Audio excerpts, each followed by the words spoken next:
यह कहानी एक बड़े और संपन्न परिवार की बेटी अंजलि की है, जो शहर के एक प्रतिष्ठित परिवार से ताल्लुक रखती थी। अंजलि अपने माता पिता की इकलौती बेटी थी और उसके माता पिता अक्सर अपने बिजनेस के कामों के सिलसिले में घर से बाहर रहते थे। अंजलि का लाइफ हमेशा ही आरामदायक और शाही रहा था, लेकिन एक चीज जो उसे हमेशा परेशान करती थी वह था उसका अकेलापन। घर में बहुत सारे नौकर चाकर थे, लेकिन अंजलि के लिए वे सिर्फ काम करने वाले लोग के गिनती में आते थे। उन्हीं सब में से एक नौकर था रोहित, जो बहुत साधारण लेकिन ईमानदार और मेहनती था। रोहित गांव से आया था और अपने परिवार की मदद के लिए काम करता था। अंजलि के परिवार के साथ रहते हुए उसका काफी समय हो गया था, इसीलिए उसकी वफादारी पर किसी को शक भी नहीं था। एक दिन अंजलि के माता पिता अपने बिजनेस के किसी काम से शहर से बाहर गए हुए थे। घर में सिर्फ अंजलि और कुछ नौकर थे, जिनमें रोहित भी शामिल था। अंजलि को अपने दोस्तों के साथ बाहर जाने का मन था, लेकिन उसके सभी दोस्त बिजी थे और वह घर पर अकेली रह गई थी। समय बीतता गया और शाम होते होते अंजलि को अपनी जिंदगी के खालीपन का एहसास होने लगा। वह महलों जैसी बड़ी हवेली में अकेली महसूस कर रही थी। वह किसी से बात करना चाहते थे, किसी के साथ समय बिताना चाहते थे। फिर इसी दौरान उसकी नज़र रोहित पर जाती है, जो अपने कामों में लगा होता है। अंजलि अचानक से रोहित को आवाज देती है और कहती है, रोहित, काम छोड़ो और इधर आओ। रोहित थोड़ा हिचकिचा जाता है, क्योंकि उसे ऐसे कभी भी बुलाया नहीं गया था। लेकिन उसने बात मानते हुए अंजलि के पास आकर पूछा, क्या हुआ दीदी, कोई काम था क्या?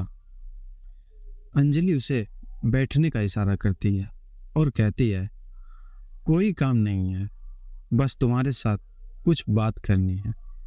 रोहित को यह बात अजीब लगता है, क्योंकि इससे पहले मालिकों के साथ कभी इस तरह की बात नहीं हुई थी। अंजलि उसके साथ बातचीत शुरू कर देती है और धीरे धीरे उसे अपने बगल में बिठा लेती है। अंजलि उस समय अपने अकेलेपन की कमजोरी से गुजर रही होती है। उसे किसी का साथ चाहिए होता है और रोहित उसके सामने एकमात्र ऑप्शन होता है। बातचीत के दौरान अंजलि महसूस करती है कि रोहित बहुत सरल और संवेदनशील आदमी है। उसकी ईमानदारी और मासूमियत अंजलि को काफी प्रभावित करता है। अब अंजलि धीरे धीरे अपने दिल की बातें रोहित से शेयर करना शुरू कर देती है। वो उसे अपनी परेशानियां, अपनी इच्छाएं और अपने अकेलेपन के बारे में बताने लगती हैं।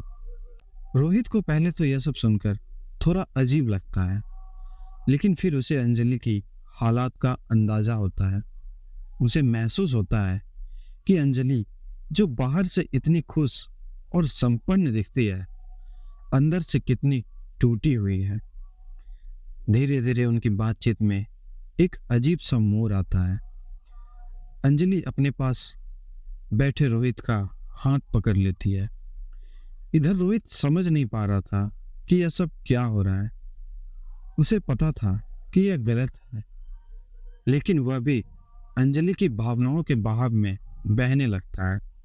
अंजलि ने उस समय अपने अकेलेपन और भावनाओं में डूबकर रोहित के साथ एक ऐसा कदम उठाया जिसका अंजाम वह खुद भी नहीं समझ पाई थी।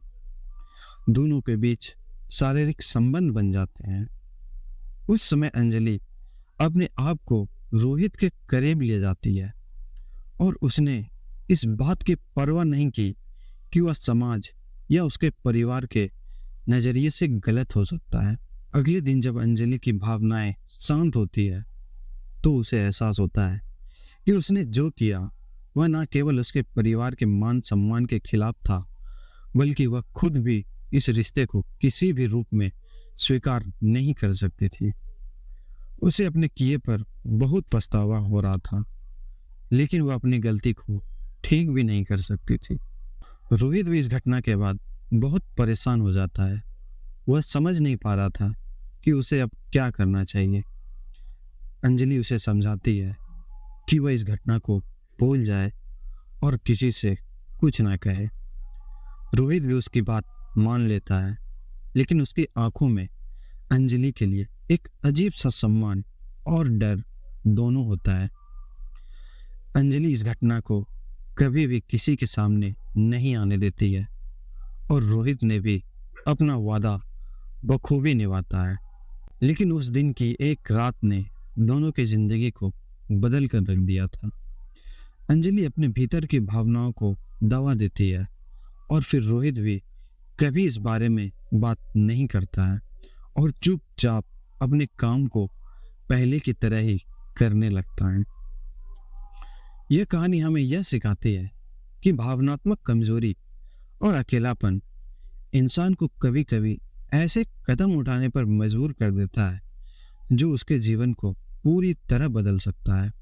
अंजलि और रोहित दोनों भी इसी घटना का शिकार हुए थे।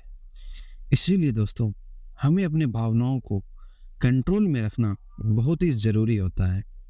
नहीं तो हम कभी कभी भावनाओं में बहकर ऐसे ऐसे कदम उठा लेते हैं कि उनका अंजाम बहुत ही बुरा होता है। तो दोस्तों, ये थी हमारी आज की कहानी।